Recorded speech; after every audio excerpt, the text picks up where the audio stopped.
Hi, this is Janae Cubero, and today we will be talking about Slavoj Zizek's 1991 piece, Looking Awry.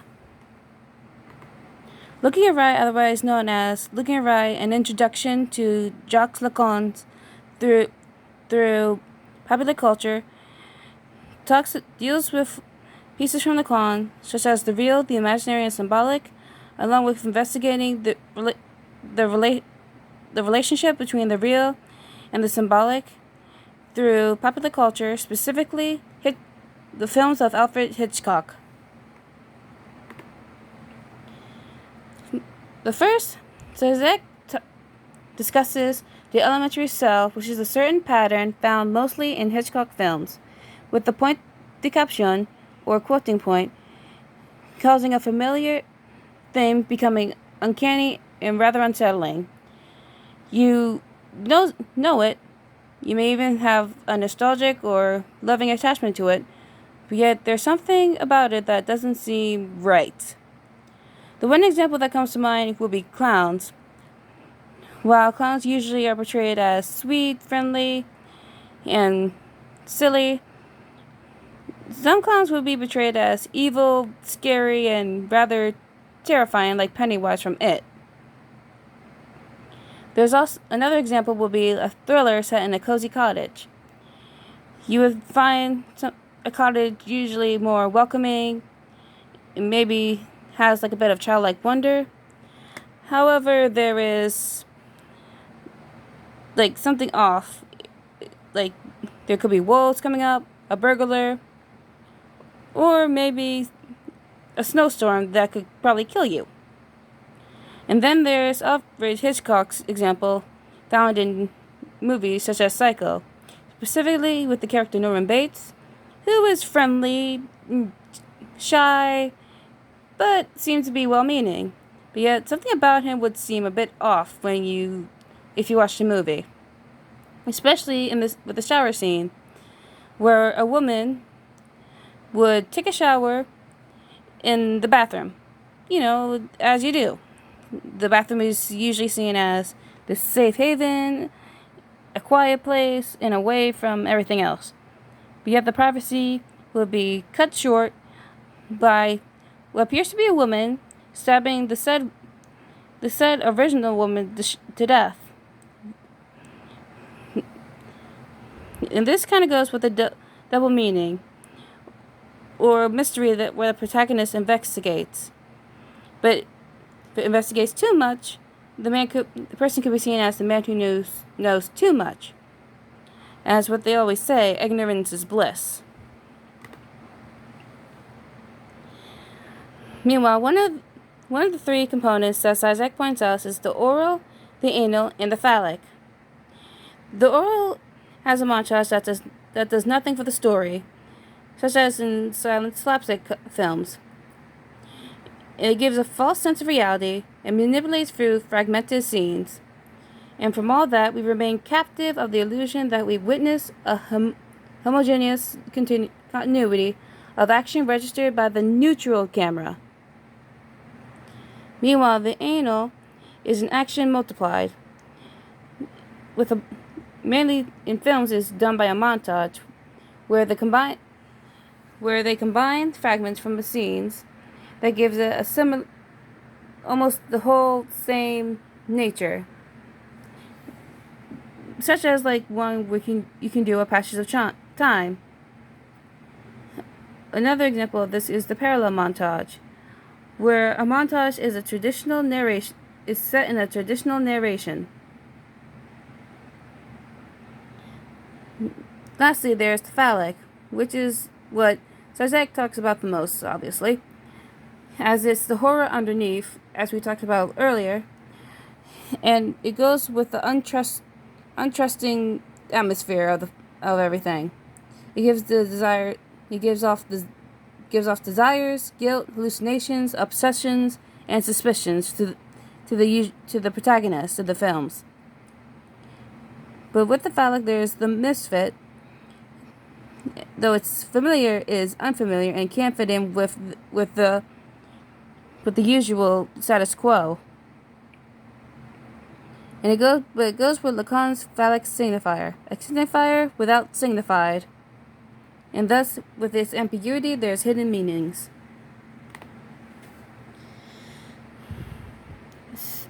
With Alfred Hitchcock, Zizek first gives off the rear window, where the character Jeff witnesses a murder while being confined to his wheelchair thanks to an accident causing his leg to be broken. But what you're about to see first, is how Jeff is engrossed in his observances. Specifically with his girlfriend, Lisa, interacting with the supposed antagonist.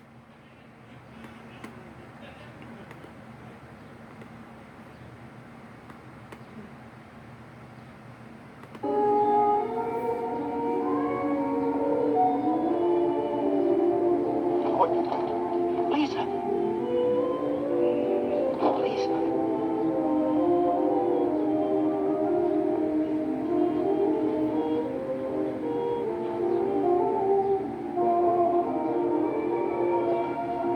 Precinct 6, Sergeant Allgood. Hello. Look, a man is assaulting a woman at 125 West 9th Street, second floor, the rear. No, make it fast. L.B. Jeffers. Chelsea 25598.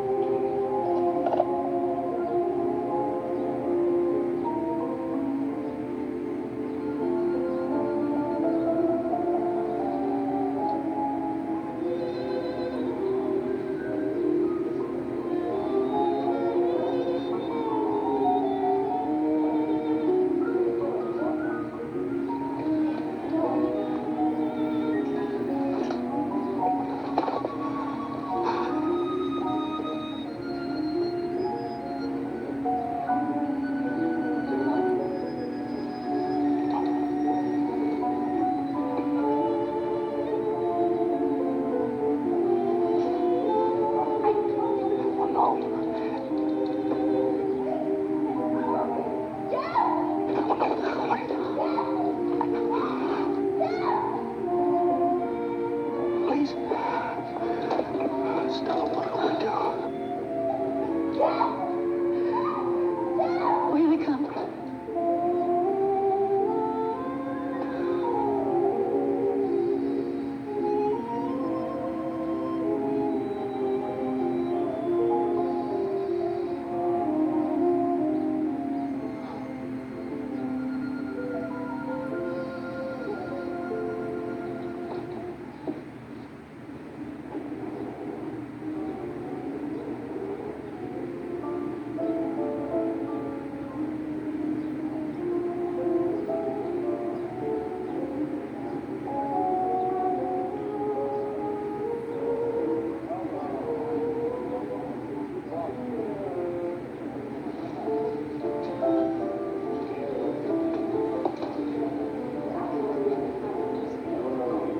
What's she trying to do? Why didn't she turn him in? She's a smart girl. Smart girl, she'll get herself arrested. It'll get her out of there, won't it?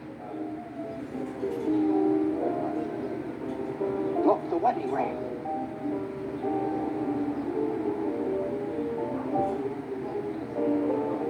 Turn out the light, he sees us.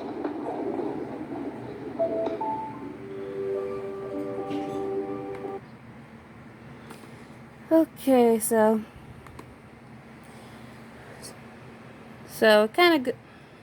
so even though he's disabled by his broken leg, he still does something when he sees what's going on.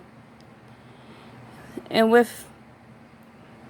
especially which leads up to the final scene. Mind you, there's no rapid movement, only just a normal rhythm that would lead for a more realistic approach. Oh man. There we go.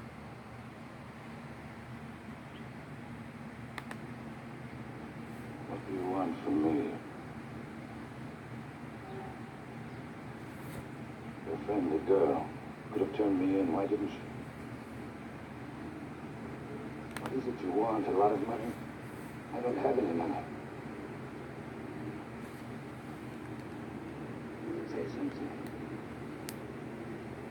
Say something. Tell me what you want.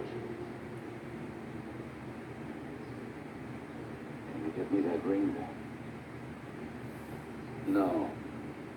Tell her to bring it back. I can't. The police have it by now.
Okay, go there. So, basically, from those scenes, Jeff is basically like a god. He observes, but can only do so much, especially in his case, since, with a broken leg, you can't really do much anyway. Though he does try to intervene the best he can. Especially with Lisa, who he seems to be responsible for her, but he sometimes would shrug her off at times. Now, she is an adult woman, though. Through the window that he looks through, Zizek points out this almost like a fantasy realm, where imaginary situations and solutions are bound to happen. You look from a window, you can look through anything, any kind of worlds. Meanwhile, with the soundtrack, the film also gives off a maternal ego through the vol acousmatique, with a soprano that is unseen but still familiar.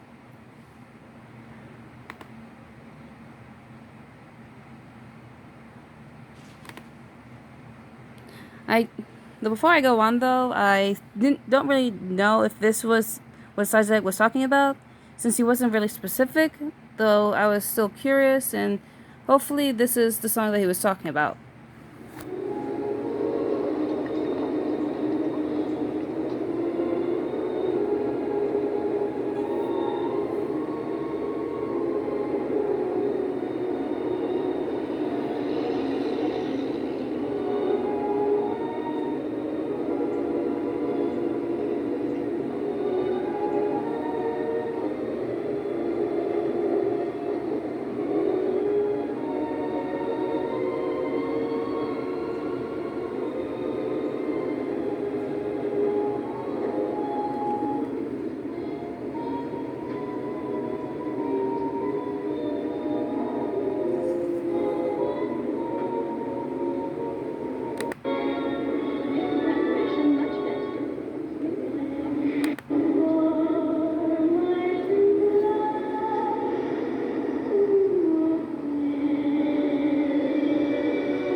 Okay, so enough of that part. Still, with that, it gives the first mention of the maternal ego, which we will discuss almost momentarily. Meanwhile, another Hitchcock film Zizek talks about is The Birds. And what you're about to see, Zizek was talking about in his text. There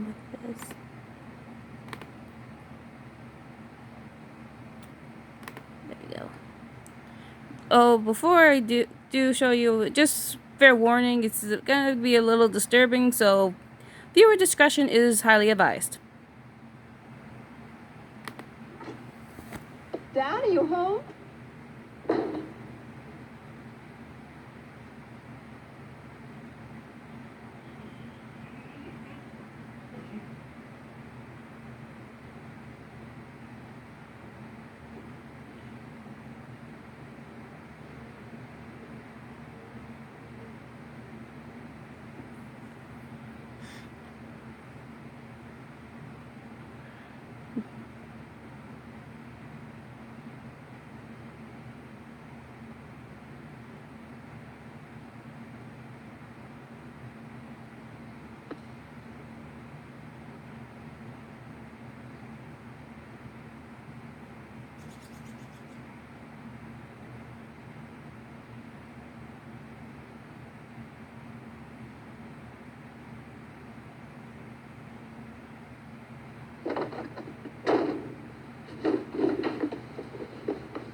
That scene was what Zizek calls an inversion. If it was any other normal film, it would have been loud music, a jump scare almost, but yet instead here there's silence and fast camera shots, going for shot, closer and closer to what the birds had done. But as we approach it too quickly, there's something missing. And this is where the object dimension comes in. The scene had an object A gone, and because of that, the scene is shot more realistically. In the montage, though fragmented, is a symbolic reality, which also gives off the anal part of the whole thing. So Zizek also goes on to ask why the birds would attack. There's the cosmological, the ecological, and the most important one, the familial. Since the birds are a discourse in a disturbance with certain relations, it can embody the maternal ego or be a counterpart of it. But however, it should not be seen as a symbol, but more of a failed symbol, really. As the maternal ego, like the birds, would also give off a disturbance too. But we'll get more into that right after we go through the tracking shot. As stated, it goes with the phallus as it fills the void in what goes underneath. There's a parallel montage with giving other strategies from intellectual to inner montage. And there's two moves of the phallic object. Gaze, where the camera serves as the eyes of the viewers, moving from shot to one thing to the other. Like how this phone goes from the laptop to the mirror, pretty much. And then with object per excellence, there's a changing topic from one to another. The other variants are the precipitous, with quick jump cuts, the reverse, which gives small details and pans to the whole thing, which is how in Psycho this scene is played, going from the female character's eyes all the way to her dead face, pretty much.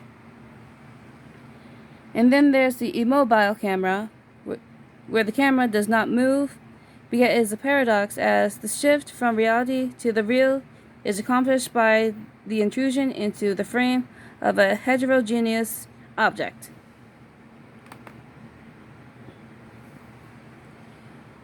Going back to the maternal ego, Zizek points out that as part of a libidinal content which hinders the rule of the name of the father.